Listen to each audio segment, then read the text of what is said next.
What's going on to all my American Horror Story fans out there, and welcome back to my channel, Movie Files. Elliot back again with my final recap, breakdown, and review of part 1 of season 10 of American Horror Story. We're talking about episode 6, titled Winter Kills. Ladies and gentlemen, we have a lot to dive into in this finale. Pros, cons, and everything in between. I'm so excited to break it all down for you all in the spoiler review. But before we dive into it, make sure you're checking me out on all my other social media accounts. If you all are new to the channel, well, welcome to the community. Consider subscribing and hitting that notification bell. That way you can get the alert for when I drop new content. If you enjoyed this spoiler review, and make sure to like and share the review. It helps out the channel a lot, but I also appreciate the support.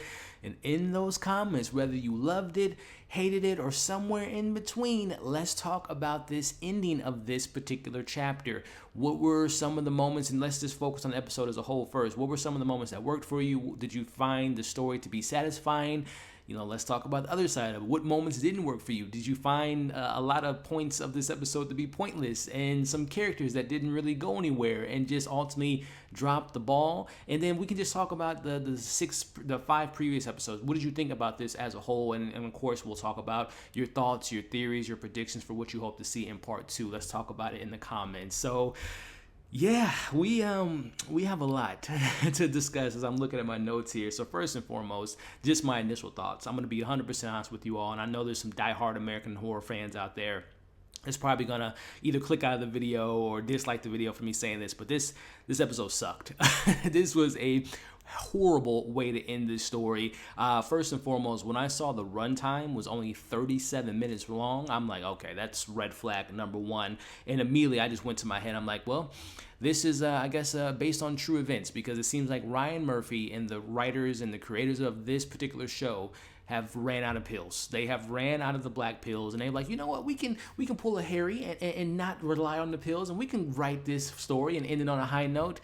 Nope, you need to get back on the pills, Ryan. But listen, ladies and gentlemen, we're going to break it all down. Again, let me know your thoughts. Again, I thought it was terrible. I'm not going to lie. I'm not going to sugarcoat it. I'm going to try to find some positive things to say, but I was very, very disappointed, very frustrated. It's so funny that I'm saying this, and this is just me going on a kind of a side tangent here. I guess I should have saw it coming, and this is no slight towards Ryan Murphy. I've been a fan of his for a very long time. I mean, I didn't watch Glee, but I was there for every episode of Nip Tuck. I watched every season of American Horror Story up to the last 2 seasons. I watched some of his outside stuff outside of those 2 franchises, Scream Queens, Ratchet, Hollywood, and I'll just say this about Ryan Murphy. He sometimes, more times than not, he doesn't stick the landing. And I know there's some fans out there that love a lot of the stuff he makes, but you gotta admit, sometimes, more times than not, he fumbles the ball when it comes to getting to that end zone. He drops the ball, he fumbles it, he misses the shot, and this is another case of that. But let's get into it as I go on my side tangent. Let's break it down as we open up with the body of the chief being found, which we open up with, first and foremost, these random characters that we never met before, and we spent so much time. This is one of my issues with the finale.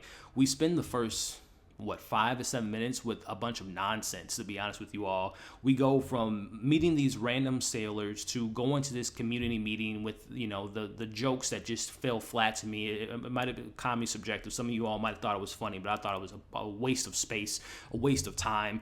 When we're seeing them talking about changing the shingles, we see a guy who wants to open up another pub, and Holden's taking stabs and shots at him. I'm just sitting there like, can we move past this and go back to the Gardners and the Pells and all that stuff and the chemists? But no, we waste time with this. We get the full-timers have accepted the strange things that go on. So this, I guess, answers at least the question that we've all been wondering. Do the people of the town know about the pills? Do they know about the people missing? Are they complicit with it? And pretty much yes, everyone, all the main people of the council, of the community, of that table there, with Holden being essentially the lead, they're very aware of what's going on. We have this officer that's coming from the mass police force. She informs them of the chief's missing body and dead body, and they're just throwing things at her like, oh, maybe the shark ate her, maybe she was taking a swim in her uniform. And Holden just pretty much just says, this is par for the course. This stuff happens all the time. We'll take care of it with that, whatever the case may be. And the officer walks out and says that they're gonna figure out, she's destined to find out what happens. We don't get any resolution for that character. I assume that she dies. That Holden, as he tells the rest of the committee, I'll take care of it. So I guess that's, he's gonna kill her essentially. So all that stuff there, again, 5-7 minute cold opening. we could have took that 5 to 7 minutes and applied it more to the stuff that really mattered, which we do eventually go back to the Gardner situation, which I personally I don't know how you all feel about the writing, but seeing Holden go and have this meeting with Belle and Austin and the chemist, and him talking about he stopped the Burger King from opening up in P-Town and he can stop them. I'm just like, who wrote this? And again, I went back to my head. I'm like, oh, okay, it's the pills. Ryan Murphy, you ran out of the pills. But we finally go back to the story that matters, which is Harry and Ursula and Alma. And it almost felt like it was a different writer and it was a different director, like just for that one scene, because this was the best scene of the episode, in my opinion, as they're talking about Harry has finally came to his masterpiece and it's time to end the pills. And then, of course, we have little demon child, Satan's daughter herself, and Alma. She appears to not want to go about this. She does not want to stop the pill. She's like, you're jealous, Dad. Like, you can write your masterpiece, but I can't finish my job. And she's complicit at first. She's like, okay, Dad, I believe you. And she locks eyes with Ursula, indicating that they're going to kill him. And like I said, I felt like this scene was A, written by someone else, B, directed by someone else, because it just looked like a different show in that moment. Like, even the cinematography, there's a shot in that scene when they're talking about all this stuff, and there's like fire that's under them from the fireplace, and it's indicating that they've kind of sold their souls to the devil, essentially. I'm like, this is okay. Maybe we're gonna get back into the rhythm of what we got in the previous 5 episodes. But no,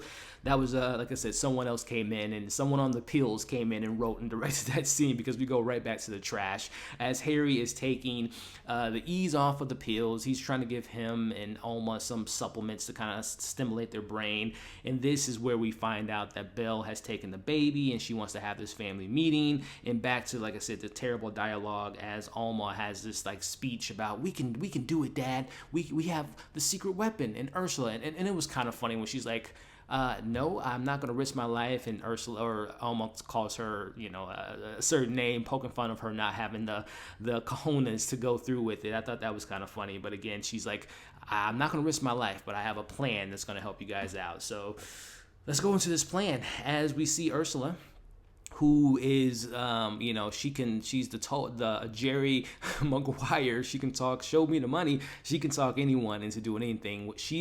The show has now given us that Ursula is the queen bee. She is able to talk, communicate with the pale people, which the show has established that these people are lost souls. They don't have any, human interaction. Like, they don't have that side of their brain anymore, but yet they're able to understand Ursula as she's pitching them. I have a cure. I can save you. This is all about second chances. He goes into this Hollywood story of Lawrence Fishburne and Samuel Jackson and them not taking the roles and second chances for him being Morpheus and all that stuff. That was kind of funny, I'm not gonna lie. But the camera pans and it leaves it up to the audience to say, oh, did they kill her?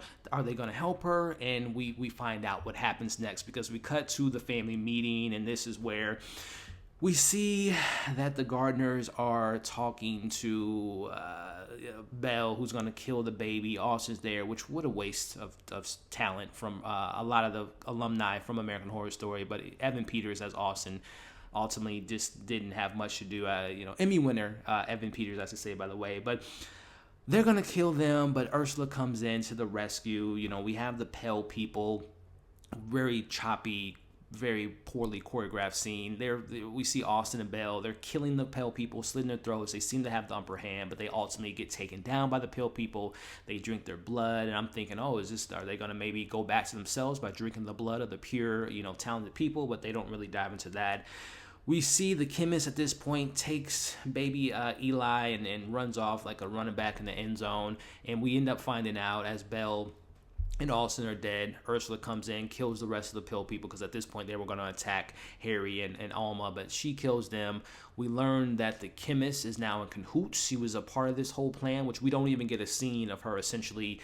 The scene that we ended on last week with the chemist, or I should say with Alma and Ursula meeting with the chemist last week, we don't even get a conversation. We don't see that scene. So I'm assuming that scene indicates this scene, that they have talked to her and they have convinced her to work with them exclusively, which I don't know why they cut that. That would have been probably, key to this moment here, but she's a part of it. And then we get a very Very funny moment. We see at this point Harry's like, we've survived. The three of us are gonna live happy ever after. And Devil's daughter herself, Alma, says, "No, Dad, just the two of us." And she takes her teeth out, bites into the neck of her dad, and her dad dies. And now we're gonna see. And this line here was Academy Award winning. She gives the line to the audience, to, I should say, Ursula and the chemist. "Can you not look at me? I don't like when people look at me while I'm eating." As the camera pans, I'm just like, yo, dude, I don't know what's going on right now. I don't know what's going on. Why, Ryan? Why? We fast forward to Hollywood 3 months later and leave it to Ryan Murphy. This is one of my criticisms of Ryan Murphy as a writer. He sometimes likes to, I know he represents a lot of people in the LGBTQ community, and I really appreciate that. It gives them great stories to tell. He normalizes situations, but sometimes when he puts his social commentary into his writing, it doesn't always work out for me. Hollywood's a perfect example for that. But leave it to him to throw in his spin of social commentary as we see a police officer eating a tourist in the streets, and then we get this pan out of the shot of the news talking about that there's a correlation of recent cops that have been killing people, and these cops have a tie to racial profiling and some injustices and things of that nature, and they're crooked cops. They call them the bad apple cops, right? And I'm just thinking to myself, and we get revealed that the chemist, this is like her life goal now. She has all the money in the world. She has a successful business, and she's gonna fight for the people.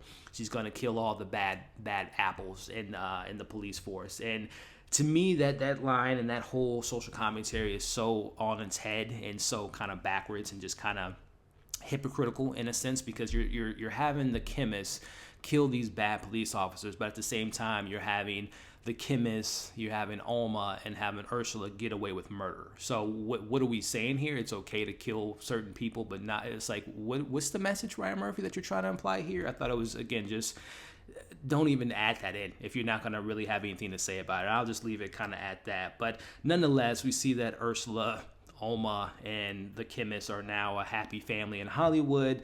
They give her breakfast in the morning, which is in the form of a male gigolo, and she's gonna eat him. We wrap things up with Alma meeting the competition of the violinist, and he's telling her, "You're not gonna get the spot. I'm gonna win the spot. You're just a kid. You're just a 15-minute story."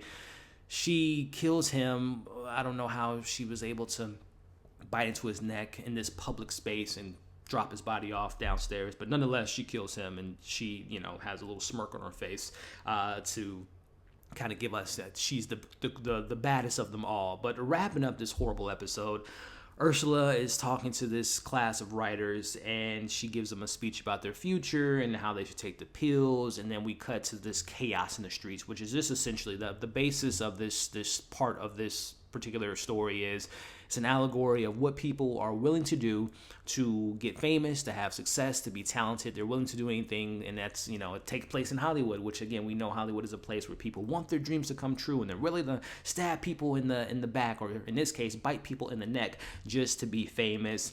Wrapping it all up, we see that the chemist is now a mom to Eli, and they're on their way to a new town. I don't know where Alma is in this situation. I don't know if Ursula, are they dead? The chemist is now going to a new town, and I don't know if that's going to have any connections to part 2 that we'll talk about here. But long story short, man, I just think that this was a really bad way to end this really great season. I was so hyped for the first 5 episodes, even with, and I mentioned it in my review earlier, the flashback episode, now thinking about it, really didn't add much context to the story, but neither here nor there. This was a really great season up until this point. This episode, and again, I don't mean to offend people out there that loved it, but I just thought this was a wasted episode. This was 37 minutes long to conclude this story, which has so many unanswered questions. And just to bring up some of those questions, the chemist bringing up that she worked for the government. Now, there is a part 2, and I'm going to leave the trailer to part 2 in the description, but it seems like we're going to be jumping between an old time period to the present day, so maybe there are still ties to the chemist and the government, but we really don't get any resolution to that in this story. Again, they could have a payoff, but why not pay it off in the story you're telling here? But that's one that comes to mind. the sudden character change of Alma and the chemist caring for Eli. Like, where did that come from? Where did that sympathy come from for the characters? They just kind of made that up in this episode, especially Alma. She didn't even care about her mom. Obviously, she cared about Eli at all. Doris, why not have Doris in this episode? Why not have Doris be the one kill Harry? Like, why was she not at all? They mentioned her, but I don't know if the actress was not available that day that they shot, but why not have that justice for that character to kill off Harry, the one that made her be a pale person, or even Alma, that matter? No resolution there. Honestly, and I can go on and on and on. This felt like, if you all saw my reviews for American Horror Stories, this felt like the drive-in episode, and this felt like they used some of those writers or recycled stories that were just, I was not a fan of that show at all. It seems like some of those people have made their way into this finale, because this was a really poor episode in my opinion. And I mentioned that I was gone for 2 seasons because, Sarah Paulson and Evan Peters weren't heavily involved in those seasons to my knowledge. They were completely wasted. They were the reasons why I really was excited about the season. And Karen really didn't have much to do this season. Evan Peters, again, the Emmy-winning Evan Peters as Austin. I love the stuff that him and Belle did in the first part. They were funny. They were very, interesting characters. But they were just kind of wasted, in my opinion, which actually brings me to this point, as you all can see on the screen now. Sarah Paulson says that this might be the last time that she's going to be doing an American Horror Story season. I think she might have said that before. Who knows? Money talks. But I don't blame her, because, like I said, I think like Ryan Murphy, he's losing it. He's losing his flair. He's losing the originality. He tends to drop the ball on the finales more so than not. And it makes me beyond nervous about part 2. I'm going to watch it. Just to see what it's about and see if there's any connective tissue between part 2 and part 1. But yeah, I don't want to go too much further because I was very disappointed by this episode. And I don't want to take anything away from my excitement from interacting with you all in the last 5 weeks, but this was a bit of a bummer for me. But I will watch the next part. I will invest into it. I'll hopefully we'll get some questions, some closure maybe. But again, based on that trailer, I don't know how connective those, I would imagine they are, but I don't know how in detail they're going to be to tie into each other, but we'll see. But again, guys, I didn't like it. To each his own. If you loved it, I'm glad you did. But if you were like me, then let me know your thoughts in the comments. I'm going to wrap this thing up. I appreciate every single one of you all that watched all of my reviews for part 1. I will be back to review part 2, and fingers crossed that it's a better conclusion than this was. But again, I want to thank you all. Before you leave the video, make sure to like, share, leave your thoughts in the comments. Again, if you disagree or you agree or you're somewhere in the middle, let's just talk about it together respectfully. Because again, it's just opinions. I'm not criticizing you as a human being if you enjoyed it. We're just talking about this episode. So let's have some dialogue about it. Of course, subscribe to the channel, hit the bell. That way you don't miss any of my other future content. Hope you enjoyed this review. Hope you're staying safe. Stay away from those pills unless you're Ryan Murphy. And I'll see you all on the next video.